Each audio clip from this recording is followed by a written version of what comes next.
Buenas noches, estimados colegas fiscalistas, su servidor contador Hugo Cejo, en una cápsula más en el fiscalnet.com.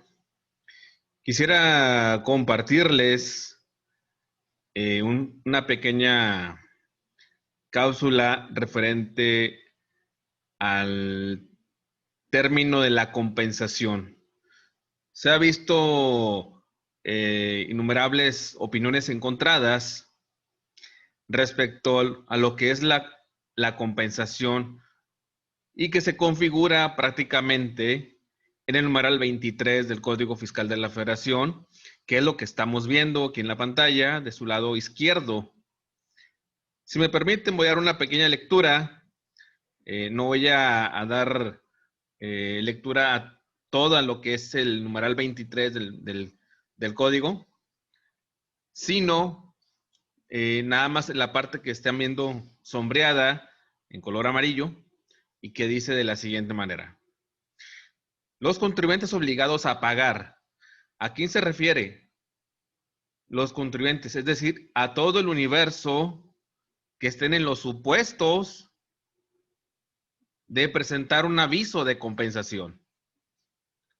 Y señala, obligados a pagar mediante declaración. Únicamente podrán optar por compensar las cantidades que tengan a su favor contra las que estén obligados a pagar por adeudo propio. Siempre que ambas deriven de un mismo impuesto. ¿Sí? Esto está interesante, incluyendo sus accesorios. Posteriormente señala la parte que se actualiza conforme al numeral 17A del Código Fiscal de la Federación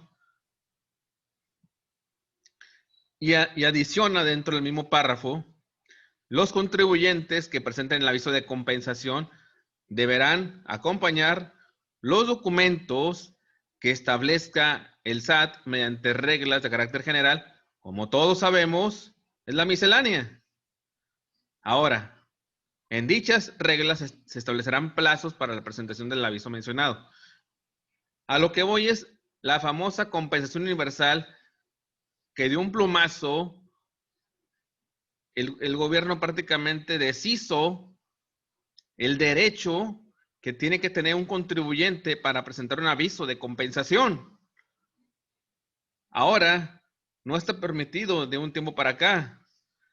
¿Y dónde lo expuso a través de una ley de ingresos que no tiene nada que ver, que su alcance jurídico es totalmente inconstitucional?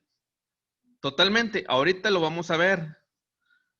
Reitero, este tema no es nuevo, pero sí es conveniente exponerlo, lo que lo consideré viable para que la gente también lo pueda compartir y conocer.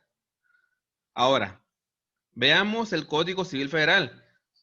Esto es lo que estamos viendo, es el Código Fiscal de la Federación. Si yo lo trato de leer a la letra, no va a ser suficiente, es inaceptable entenderlo a la letra, porque hay que correlacionar o concatenar, estimados amigos, para que entre todos podamos forjarnos una opinión sólida en el entendimiento y comprensión que todos hagamos de las leyes. Ahora, vámonos al Código Civil Federal.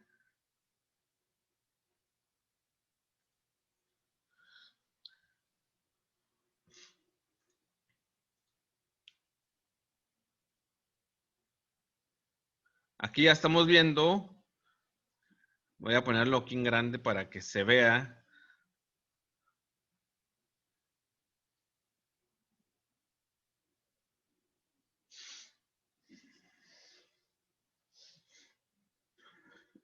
Lo que es el título quinto, capítulo primero de la compensación. Numeral 2185. ¿Sí?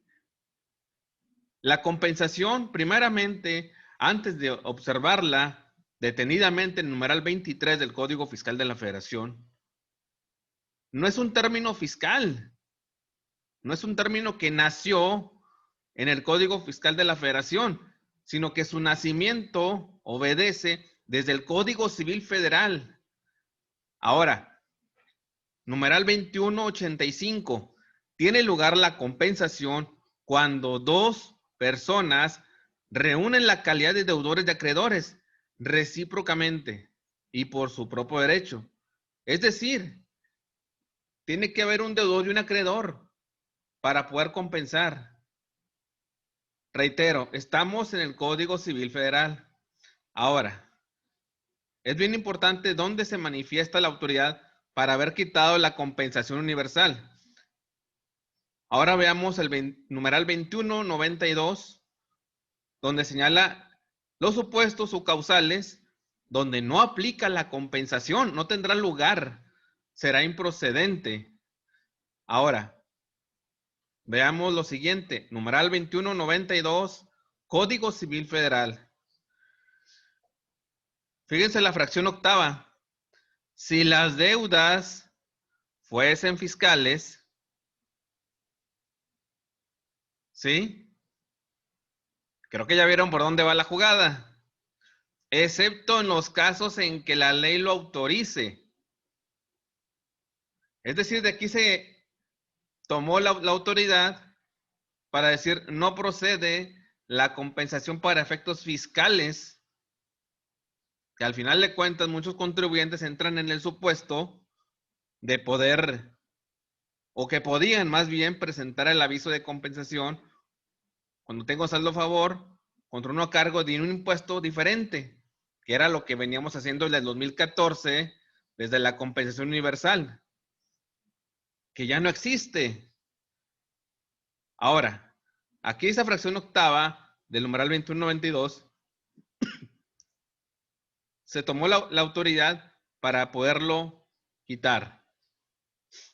Ahora, como es un nacimiento fiscal, ¿sí? Lo que un contribuyente común y corriente hace o trata de presentar un aviso de compensación, no, tiene que ser del mismo ICR contra ICR. Ya no es ICR contra IVA, como antes se hacía. Entonces, salvo la autoridad lo autorice o lo permita, ¿y en dónde lo va a permitir? En miscelánea, porque prácticamente esta se utiliza para fines técnicos, porque la miscelánea al final de cuentas, de acuerdo al numeral 33, inciso G, no puede ir más allá de lo que la ley le permite, incluso de acuerdo a los principios de derecho. No se puede extender más, no tiene la facultad potestativa para irse más allá de lo que la ley le va a permitir en su actuar, obviamente. Ahora, veamos lo siguiente en cuestión de la ley de ingresos, que fue donde a través del numeral 25 se derogó la aplicación de la compensación universal. Sin embargo, dejaron íntegramente el numeral 23 del Código Fiscal de la Federación. Reitero, no es un término nuevo o novedoso, pero sí es conveniente compartirlo. Ahora veamos lo siguiente, lo que señala la Suprema Corte de Justicia de la Nación. ¿Cuál es el criterio que prevalece? Que es un concepto totalmente inconstitucional. Veamos lo siguiente.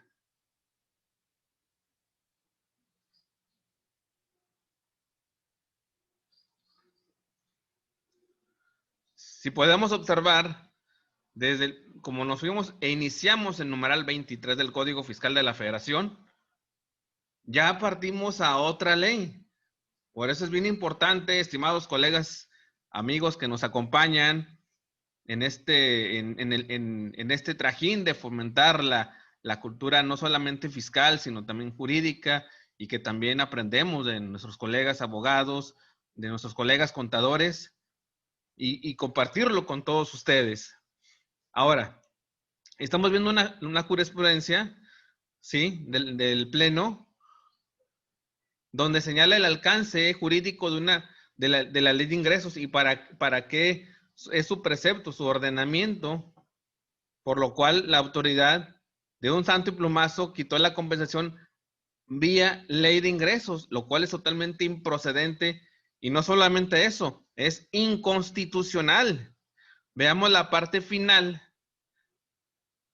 que señala desde el inciso C, aquí dice, miren, sin embargo, si la propia Constitución Federal impone un marco jurídico específico para el contenido y proceso de la creación de la ley de ingresos, se concluye que si aquel es alterado por el legislador y se incluyen en dicho ordenamiento preceptos ajenos a su naturaleza, son inconstitucionales. Ese es el punto que les quería compartir, que realmente es algo totalmente fuera de contexto lo que hizo la autoridad para quitar, reitero, de un santo plumazo la parte y el derecho de los contribuyentes a ejercer una compensación universal a la fecha, ya que dejó prácticamente de existir ese mecanismo. Tiene, me parece, 2 años. Entonces, bajo esa óptica, es un concepto totalmente inconstitucional y prácticamente se violenta el Estado de Derecho. Así que, estimados amigos, colegas, ese es el punto que quería externarles. Espero les sea utilidad, aunque reitero, hay más tela en el mismo, en el tema que estamos abordando, pero bueno, ya será tema de investigación. Un saludo cordial para cada uno de ustedes y que tengan una excelente noche.